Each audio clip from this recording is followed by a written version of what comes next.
Bueno, la idea de este nuevo ciclo es un poco, porque estábamos haciendo muchas cosas por ahí de, de mujeres un poco más jóvenes, en edad reproductiva, hablando de poliquistosis, de alteraciones del ciclo. Bueno, alteraciones del ciclo fue de todo un poco.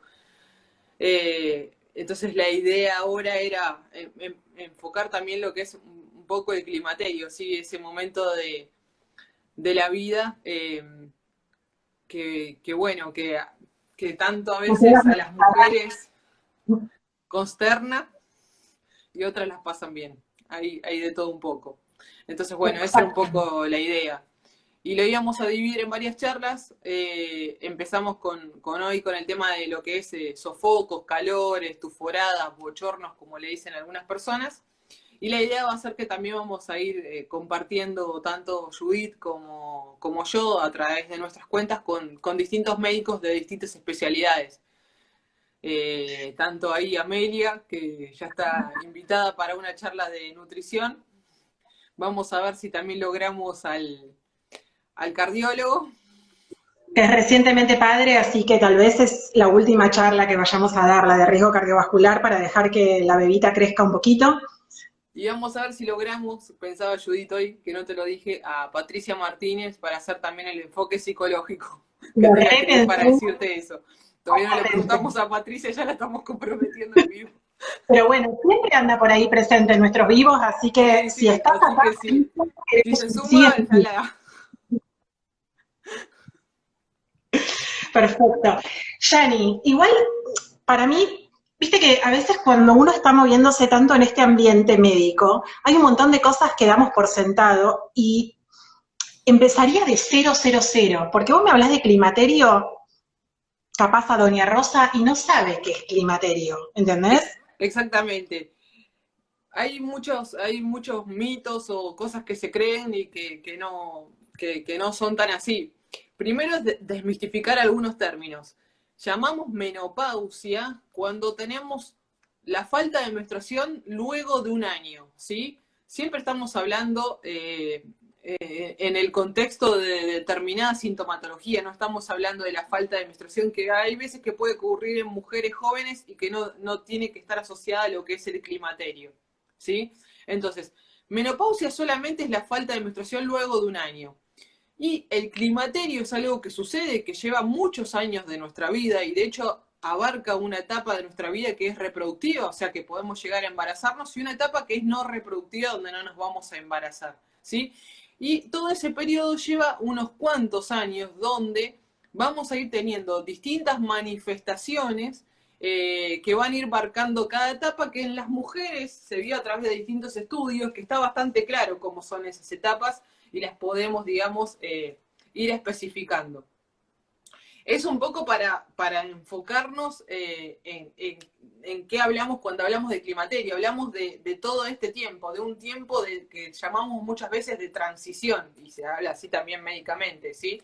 Donde tenemos momentos donde vamos a tener menstruaciones y vamos a tener la posibilidad de hasta lograr un embarazo, o tener ciclos, o sea, ciclos donde la reproducción todavía, aunque menos está conservada, ciclos donde no vamos a tener menstruación, y que todo eso va a estar acompañado con distintas sintomatologías, que es lo que un poco vamos a ir viendo con estas charlas.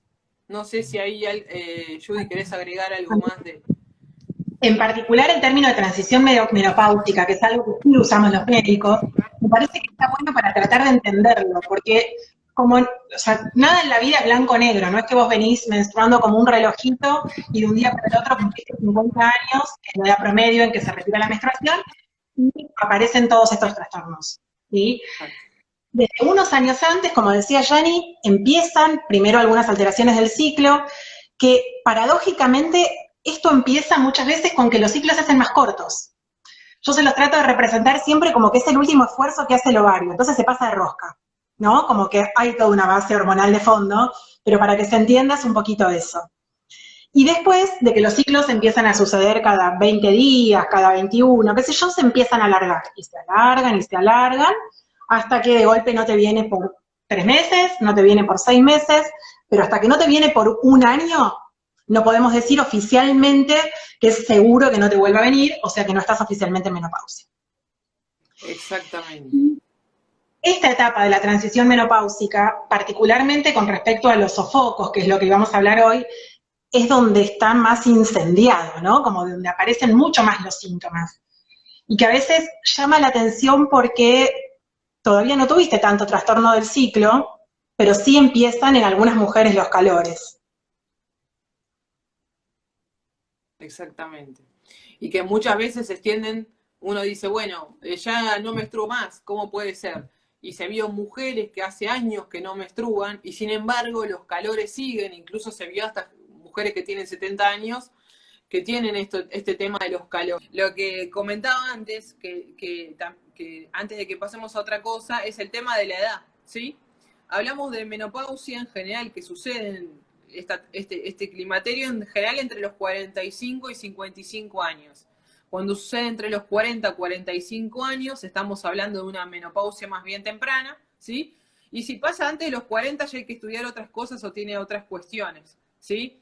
Pero en general eso, este momento, este tiempo del climaterio se da entre los 45 y 55 años, que era algo que no habíamos definido, pero que luego de los 40 puede pasar. Si bien es temprano, puede pasar, que eso nos pasa bastante la consulta en el consultorio, donde empiezan las alteraciones del ciclo, y hay veces que es difícil explicarle a las personas que hay veces que eso puede estar relacionado ya con el tema del climaterio. Sigo yo, no sé si me estarán escuchando, pero esto, tener presente que entre los 45 y los 50 es lo habitual, entre los 40 y los 45 puede pasar, antes de los 40 también puede pasar, pero siempre tratamos de buscar otra causa. Y otra cosa que puede pasar también es que sea la menopausia secundaria a algún procedimiento, por ejemplo, no sé, una cirugía de ovario. Entonces, al no tener ovarios, dejamos de tener estrógenos, que es la fisiopatología de la menopausia, y en estos casos, cuando es quirúrgico, cuando es por quimioterapia o cosas como mucho más bruscas, también la sintomatología es más brusca, ¿sí? Vamos a pasar por lo mismo,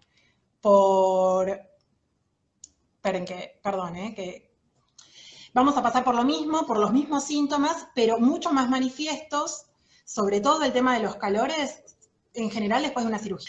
Había leído una pregunta antes que preguntaba si en los hombres pasaba lo mismo, ¿sí? No existe el climaterio de los hombres, existe algo que se llama andropausia, que es el cese de la función testicular, pero que no pasa como en nosotras. Es mucho más paulatino, van perdiendo la función testicular, van produciendo cada vez menos testosterona, pueden tener algunos síntomas, incluso hasta pueden tener sofocones, es raro, suele ser más tarde que en las mujeres, pero como es paulatino, no tienen tantos síntomas. Bueno, la voy a seguir remando sola, así que voy a ir contándoles más o menos cuál era la idea de la charla. Para empezar, dijimos entonces de qué estamos hablando cuando hablamos de climaterio o transición menopáusica. Otra cosa es, ¿qué es un sofoco, o calor, o bochorno, o sofocón? Cada uno le dice como quiere. Es un calorazo que viene de golpe, en general suele ser de acá para arriba, o sea, en el torso y en la cara, mucho, mucho, mucho en la punta de los dedos, se ha descrito como que sube la temperatura muchísimos grados. Y después de eso viene una etapa como de sudoración excesiva y baja la temperatura. ¿Por qué pasa? Justamente porque, para decirlo en criollo, se desregula el termostato por la falta de estrógenos a nivel del hipotálamo, que es como si fuera la parte del cerebro que regula la temperatura corporal, y los estrógenos normalmente regulan otras sustancias como la serotonina, la noradrenalina, las endorfinas, que son, neurotransmisores, que al faltar estrógenos se achica mucho ese umbral en el que podemos mantener una temperatura normal. Entonces, pasan estas cosas. ¿Pasa en todas las mujeres esto del sofoco? No. En realidad, más o menos, aproximadamente en el 70% de las mujeres, algún tipo de sintomatología de sofocos existe. De 4 mujeres, una no va a tener ningún síntoma. Vos le vas a preguntar cuando tengan 75 años cuándo fue su menopausia y capaz que ni se acuerdan. Si no asocian la última menstruación con algo, nada, ningún cambio. 2 van a tener lo que llamamos sintomatología leve o moderada, que son algunos sofocones que suelen ser más que nada a la noche, pero que permiten una calidad de vida más o menos normal. Y una de cada 4 la va a pasar realmente muy mal. Entonces, junto con la pregunta de Amelia, que pregunta si hay que medicarse para los calores, en realidad, un poco el objetivo de esta charla es tratar de decirles que no hay por qué pasarla mal, ¿sí? Que hay un montón de alternativas para tratar estos calores cuando afectan la calidad de vida, que eso es lo más importante. Muchas veces son tolerables y muchas otras afectan la calidad de vida, entonces en esos casos es cuando sí pensamos en medicar. Exacto, pero primero están los pilares esos de los hábitos que son lo importante. No sé si lo hablaste, Judy, te voy preguntando porque no sé. No, en realidad justamente lo que les quería decir ahora es por qué en algunas personas, algunas mujeres tienen sofocos y otras no, digamos. ¿Cuáles son lo que llamamos factores de riesgo? Y ahí encaramos para donde vos decís, si querés. Contame. Claro, porque todo este tema del climaterio, primero que hay que tratar de llegar siempre lo mejor posible, ¿sí? A este momento de la vida, ¿sí? Y eso es algo que, como hablamos siempre, se construye, no se da de un día al otro. Entonces, los hábitos que uno puede tener siempre los va inculcando desde chico a sus hijos, uno mismo los va teniendo, y eso los va, digamos, desarrollando a lo largo de la vida. No es que llega un momento de la vida donde quiero hacer todo junto y voy a tener todos los números de lograrlo. O sea, todo tiene que ser paulatino porque es crear hábitos. Entonces, las cuestiones importantes donde vamos a estar en un momento de esta transición, donde vamos a tener el tema de los calores, la sequedad vaginal, podemos tener todo lo que es que se nos empieza a descuajeringar más todo lo que es el colesterol, los triglicéridos, el azúcar. Bueno, entonces es importante esto de los hábitos, ¿sí? En este momento de la vida, desde lo que es todo el tema de la alimentación, ¿sí? De tener una alimentación saludable, donde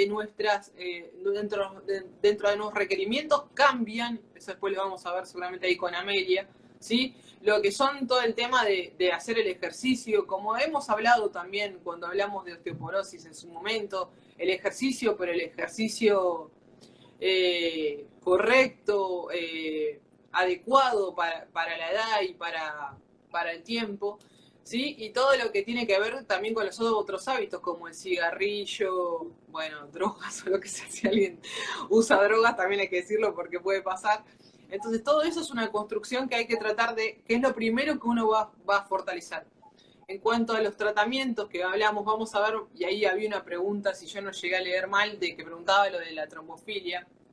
La terapia hormonal en la menopausia tiene sus indicaciones y tiene sus contraindicaciones, ¿sí? Una de ellas seguro es el tema del tabaquismo, ¿sí? Y después las otras indicaciones o contraindicaciones van a estar dadas también según cómo use una terapia hormonal. Hay cosas que se pueden usar por vía oral, pero que una mujer, por ejemplo, no sé, con, por ejemplo, no sé, colesterol alto o triglicéridos, vamos a usar unas determinadas hormonas, otras no, o si tiene hipertensión no vamos a usar, pero quizás alguna vía transdérmica por ahí podemos usar, porque esta terapia hormonal puede tener múltiples vías, tanto orales, otra que se llama transdérmica, que es cuando hablamos de lo que es tanto los parches como hay unos geles con estrógeno, o también lo que es una vía local cuando hablamos de lo que es la colocación, por ejemplo, de óvulos de estrógeno en la vagina. Entonces, ahí, por ahí contestando el tema esa de la trombosis, hay que ver el tema de qué trombofilia, de qué trombofilia tenías, si hay antecedentes de trombosis donde ahí se contraindica, ¿sí? Con el tema de la trombosis se contraindica. No obstante, con algunas trombofilias que hay que ver qué es lo que tenías de trombofilia, así que eso hay que verlo un poco más detalladamente. Esto lo hablo, de hecho, hoy justo tuve una paciente que no sé si se conectó porque le dije que hoy íbamos a estar hablando de lo mismo. Prácticamente en fertilidad, sobre todo, hay como un sobrediagnóstico de trombofilia, ¿no?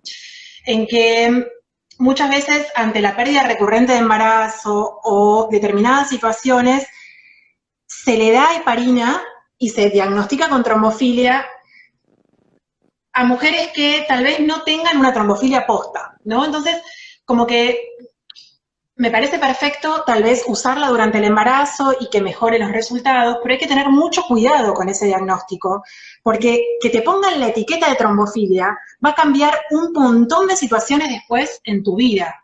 Va a cambiar si te subís a un avión y necesitas heparina, va a cambiar si necesitas terapia de sustitución hormonal, porque la vas a tener contraindicada. Entonces, fundamental el correcto diagnóstico del hematólogo. Y de todas maneras... Exactamente, porque ahí es lo que pasa, que la mayoría lo toma como para el embarazo. Y cuando es importante lo que vos decís, cuando uno tiene el diagnóstico real de trombofilia es para todo, es como dice Judith, cuando te subís a un avión también es importante. Entonces, ojo ahí, pero bueno, eso tendríamos que en algún momento invitar también a un hematólogo.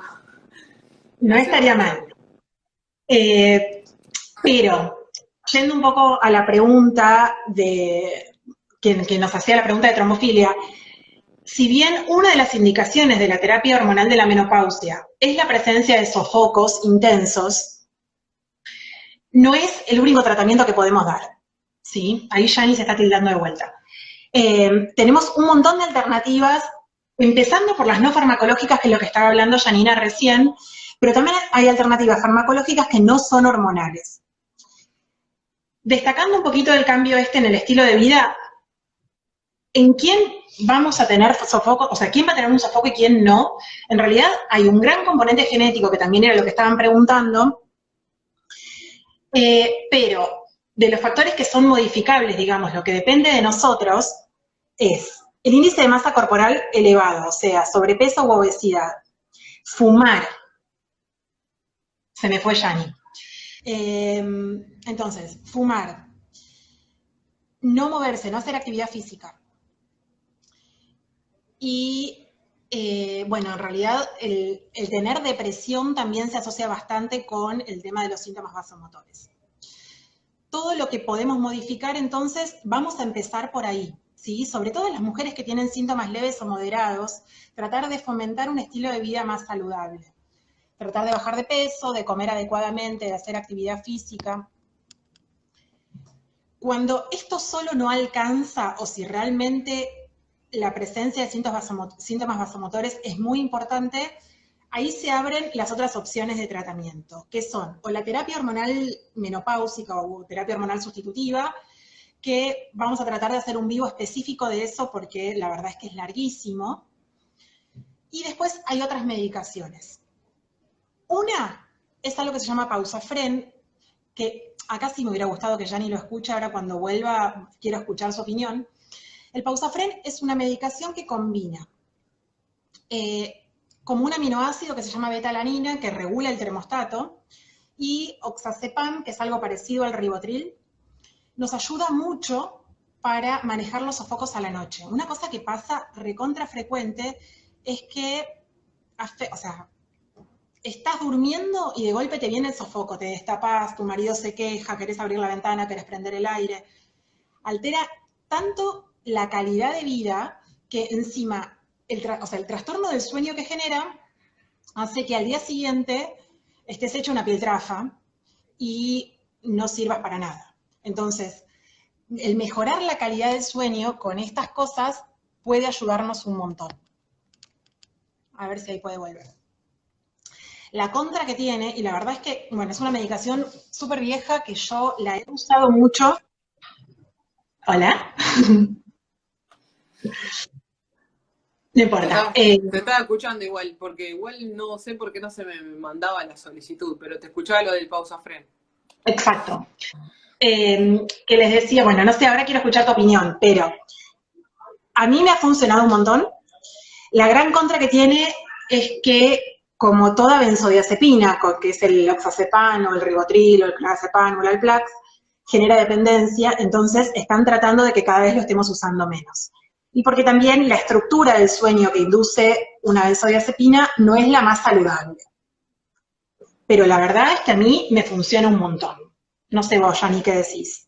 Sí, y igual en gineco más de primera elección siempre seguimos con la terapia hormonal, salvo que haya algunas contraindicaciones, seguimos con los estrógenos.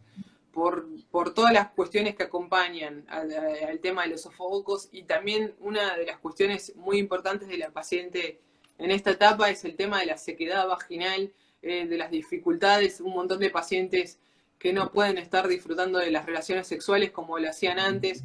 Entonces el uso de estrógenos, así sea que igual hagamos algo local para esta cuestión, mejora,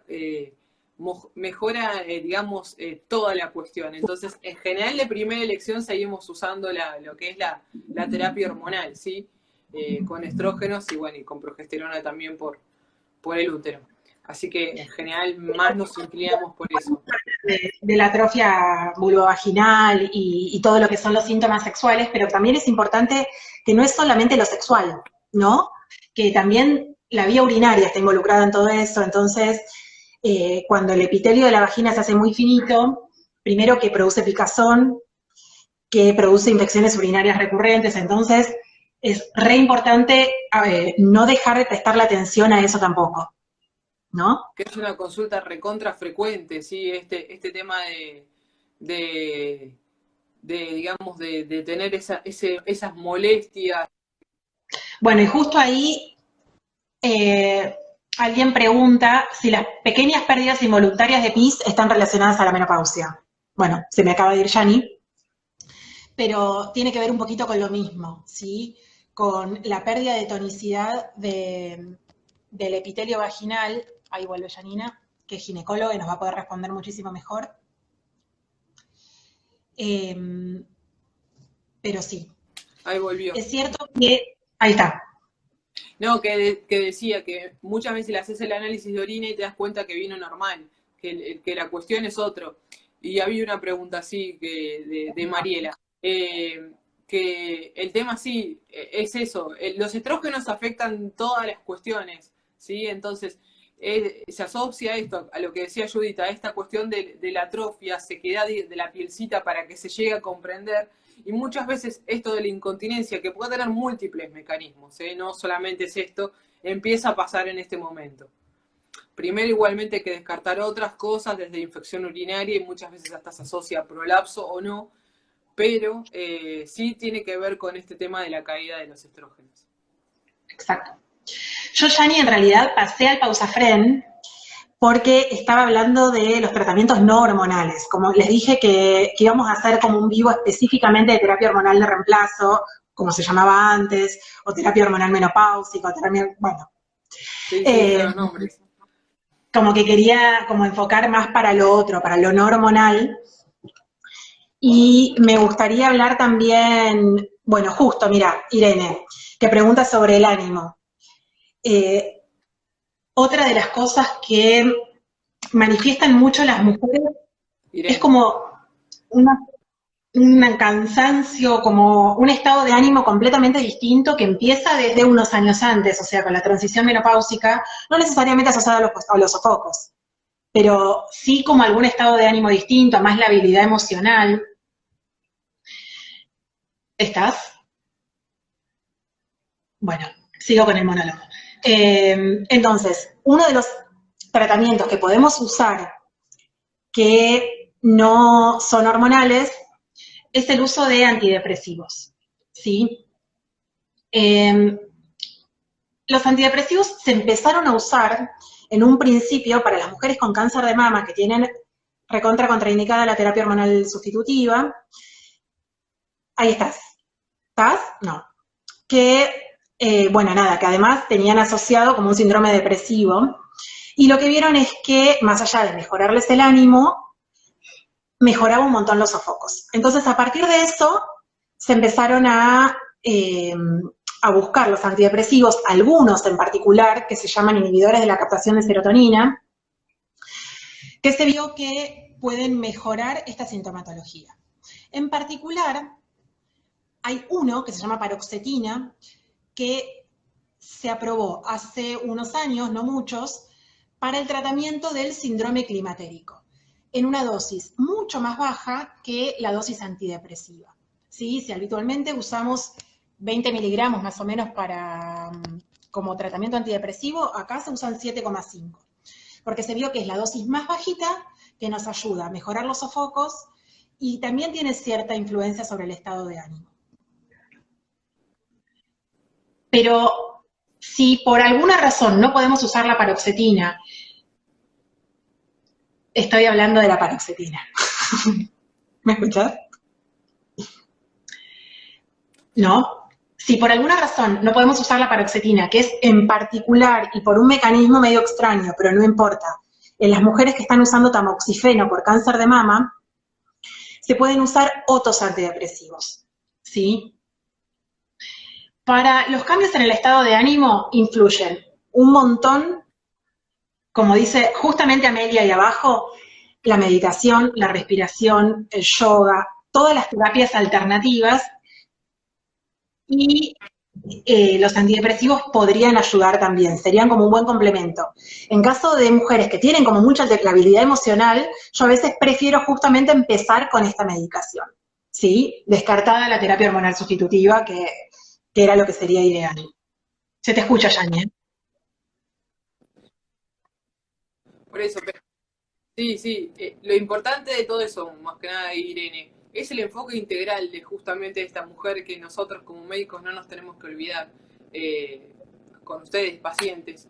Es que el climaterio justamente es una etapa donde se asocian un montón de cosas. Esto de la ansiedad, de la depresión, empezar a sentir que hay cosas que antes hacía que ahora por ahí puedo hacer otras, no las mismas. Este tema también sexual, estas molestias con el pis, de que digo, uy, no quiero salir a ningún lado porque se me escapa el pis y no puedo tener una vida social activa. Son un montón, o esto de los calores, hasta los problemas de pareja, que uno se levanta, que quiere abrir la ventana, el otro tiene frío, es típico. Entonces, es importantísimo este enfoque integral, ¿sí? Siempre vamos a ir a lo que es lo inicial, tratar de mejorar justamente los hábitos que hablamos, ayudarse de la psicoterapia si es necesario, y todas las terapias alternativas, como decía Amelia y decía Judith, yoga, no sé, pintar sobre madera, hacer cerámica, hacer lo que uno quiera hacer, y el ejercicio físico libera endorfinas y es el primer pilar.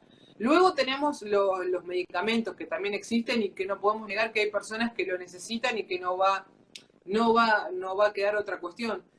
Porque es lo que hablamos antes, el climaterio no es un momento aislado de la vida, esto se juega la historia personal que uno ya trae.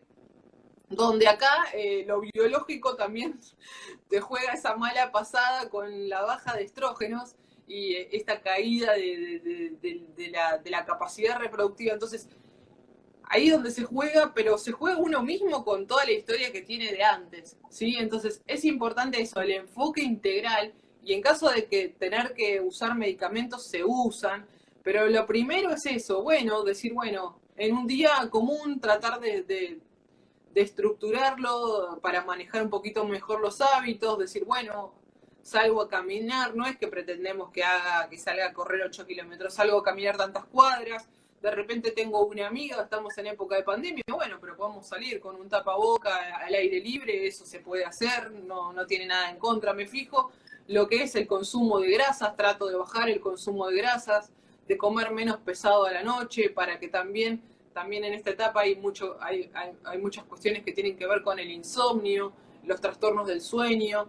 Entonces, sumado a la pandemia que descontrola absolutamente a todos, nos ha descontrolado. Entonces, es enfocar en estos hábitos, en estas relaciones sanas que uno pueda tener con familiares, amigos, en fortalecer justamente esos vínculos, que no tienen que ser con 80 personas, con poquitas personas, pero que sean reales, y ayudarse si uno hace Si uno tiene psicólogo, muchas veces va a estar viendo algunas cuestiones, y si no, pasa la medicación, que tampoco es el fin del mundo. A veces tener que tomar una medicación como un antidepresivo, donde también traemos a cuestiones de cosas mal vistas que uno no quiere que nadie se entere, y no es así, a cada uno se le juega su historia personal, y hay veces que es necesario, porque hay veces que también son cuestiones biológicas, Exacto. hay falta Eso de igual transmisores. como todo, ¿no? Es así. Ni llegar al punto de, que lo he escuchado en muchos pacientes, que el médico al que le consultan les dicen, aguantá mami que se te va a pasar, literal, porque creo que, sobre todo, con respeto, ¿no? Pero muchos ginecólogos varones, porque esto se escucha un montón, no van a pasar nunca por su vida, en su vida por esto, no entienden lo que significa y no es así. Aguantar que se te va a pasar, me parece que no va. Creo que, como decía Yani, hay un montón de cosas que podemos hacer sin necesidad de llegar a la medicación para no aguantar, ¿no? Eh, Había una pregunta que preguntaba si había algún alimento que reemplace los estrógenos. La realidad es que no reemplazan los estrógenos, pero llevar un estilo de vida más saludable va a hacer que muchas de las complicaciones que están asociadas a toda esta etapa no estén tan presentes, ¿sí? Como decía Janina, por ejemplo, yo me doy una panzada a la noche y me tomo 3 Exactamente. litros de cerveza, lo más probable es que pase una muy mala noche. Además de por los sofocos, por todo el resto, ¿no? Pero no importa. Eh, pero bueno, el alcohol, el tabaquismo, la comida con muchas grasas, hace que uno tenga más sofocos. Entonces, si llevamos un estilo de vida saludable, lo podemos corregir desde ese lado y de paso nos ganamos un par de años metabólicamente sanos por delante, que eso después vamos a hablar, pero hay muchos cambios que tienen que ver con la falta de estrógenos que genera cambios metabólicos en el cuerpo y es como un antes y un después de la menopausia y eso sí que no lo vamos a poder cambiar, ¿no? Exactamente, exactamente. Así que bueno, eh, es una cuestión, pero que no es obviamente que imposible, hay que tratarla de transitar de la mejor manera. Y un poco el sentido de esta charla era ponerle luz a lo que son los sofocos y por qué pasan, y que hay herramientas para poder tratar de justamente de mejorarlo y combatirlo, Una cosa ¿sí? importante que quería decir, que en realidad de Y esto no bueno, se nada, habla por eso decía. mucho, pero sí se sabe que aquellas mujeres que tuvieron muchos sofocos tienen a la larga un riesgo cardiovascular más alto que las que no tuvieron tantos sofocos. Y esto tiene que ver, en principio, seguramente con algo genético, segundo, con el estilo de vida, tercero, y recontra importante, es con los trastornos del sueño que generan estos sofocos, porque el no dormir de corrido, el no tener un sueño reparador, hace que se disparen un montón de mecanismos adentro del cuerpo que llevan a más riesgo metabólico a la larga. Tal vez el riesgo metabólico no va a ser a los 50 años, ¿sí? Pero piensen que hoy en día cambió un montón la forma de vida y vamos a vivir la mitad de nuestra vida menopáusicas. O sea, nuestra generación y la generación de nuestras madres probablemente también lleguen a los 100 años tranquilamente. Va a depender de nosotros cómo llegamos a ese momento. Eh, Maru decía algo como que es un tema tabú de la menopausia, pero no sé de qué está hablando. Pero bueno, en los casos de... Se me fue Yani de vuelta. Eh, Había alguien que decía que tenía 49 años y que empezó con sofocos que le vienen de golpe. Bueno, eso es clásicamente un sofoco, ¿sí? Estás así como si nada y de la nada te viene así como un calorón y después la transpiración. Es frecuente, si te molesta mucho, consulta. Y otra cosa que nos dijimos, que esto también tiene que ver un poco con el rol del endocrinólogo en todo esto, es que depende de la frecuencia y de las características de ese sofoco, a veces hay que descartar que no sean otras cosas, no achacárselo solamente a la menopausia. Hay algunos trastornos endocrinos que son muy raros, pero que pueden dar sintomatología parecida, ¿sí? Y a veces pensándolo al revés, muchas veces las mujeres me ponen como un ataque de pánico, ¿sí? Porque los síntomas al principio parecen lo mismo. y en realidad es un sofocón. El conocimiento es poder, como les digo siempre. Está bueno saber qué es lo que nos está pasando, darle bolilla a esta etapa porque la vamos a transitar todas con más o menos síntomas, pero seguramente la vamos a transitar. Esperen que quiero ver si se une Yani.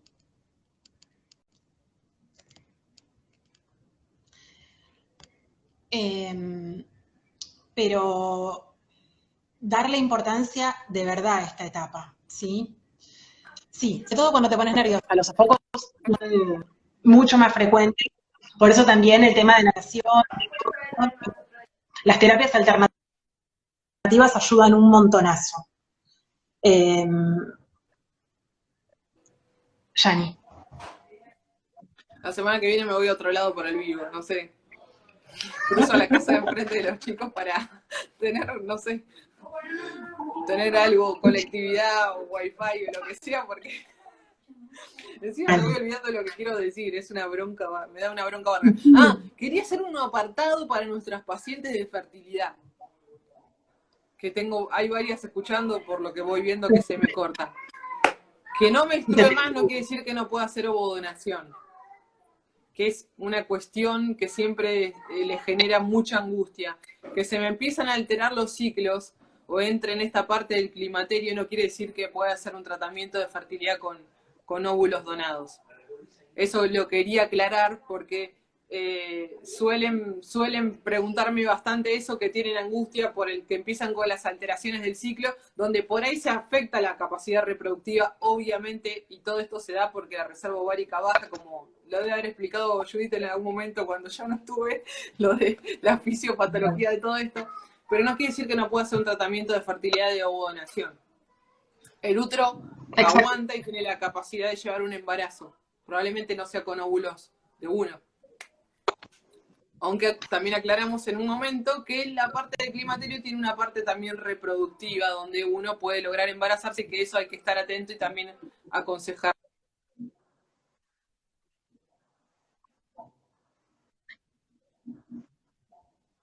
Ay, no sé si ustedes la están escuchando a Yani, se me volvió a cortar. Aguante la ovo es una buena definición de lo que dijo Yanina recién, es una gran alternativa.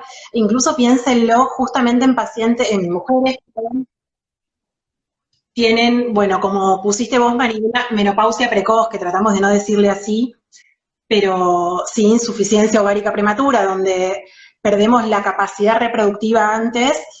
No quiere decir que con tratamiento y con ovodonación no podamos llevar el embarazo a término, ¿sí? Bueno, muchos me están diciendo que se fue Yani, supongo. Ahí está. Se fue Yani, definitivamente. Nada, les pido disculpas por todos los inconvenientes técnicos. Seguramente quedaron un montón de cosas en el tintero que vamos a tratar de resolver semana a semana.